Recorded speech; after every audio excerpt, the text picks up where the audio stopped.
ជំរាបសួរបងប្អូនឥឡូវកាន់មកចូលមកកាន់វីដេអូខ្ញុំទៀតហើយនេះឥឡូវវីដេអូខ្ញុំចែកម្លែកទៅពីការធ្វើពេញប៉ោះហើយបងប្អូនហើយព្រោះអីខ្ញុំធ្វើទៅពេញប៉ោះឥឡូវនៅក្នុងរោងពេញប៉ោះទៀតនេះថ្ងៃនេះខ្ញុំចង់ចែកម្លែកពីការដាក់តាគៀបកូនបន្តិចដោយសារតែកូនយើងដាំបានកន្លះខែហើយឥឡូវបើសិនជា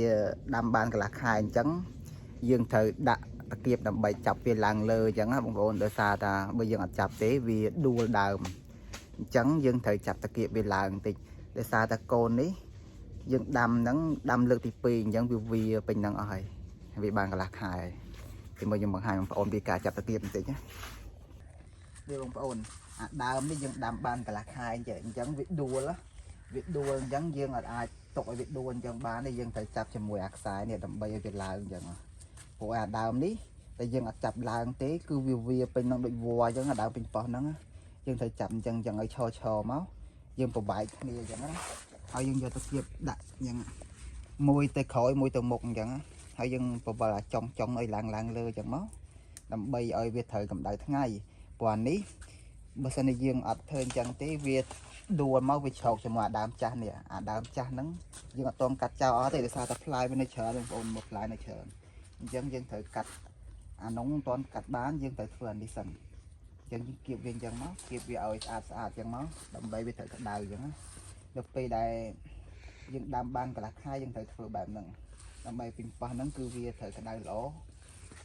ហើយតិចទៀតនៅពេលដែលអាដាចាស់អស់ទៅយើងកាត់ដើមចាស់អស់យើងត្រូវចាប់តាគៀបអាដើមថ្មីជាមួយអាខ្សែនេះបន្តទៀតប៉ុន្តែឥឡូវនេះដោយសារតែយើងអត់ទាន់អាចចាប់បានទេអាដើមចាស់យើងនៅផ្លែយើងត្រូវចាប់វាសិនចាប់ជាមួយអាខ្សែហ្នឹងសិនគឺយើងធ្វើបែបហ្នឹងអញ្ចឹងបងនេះយើងដាំបានកន្លះខែហើយនឹងឃើញបងប្អូននេះដោយសារតែដើមវាអញ្ចឹងជាទូទៅបើយើងដាំបានកន្លះខែអញ្ចឹង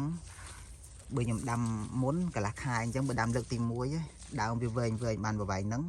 គឺយើងចាប់ជាមួយអាខ្សែនេះហើយនេះអាខ្សែវាឡើងនេះយើងត្រូវចាប់តាគៀបវិញចេះ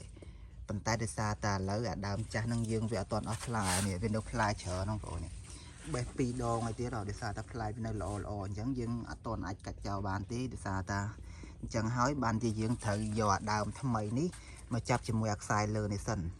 ដើម្បីវាផុតអញ្ចឹងណាបើសិនជាដំបូងយើងអត់ទាន់ដាំទេលើកទី1យើងត្រូវចាប់ជាមួយអាខ្សែនេះហើយនេះអាខ្សែនេះអាខ្សែហ្នឹងយើងត្រូវចាប់វាលើកអញ្ចឹងណា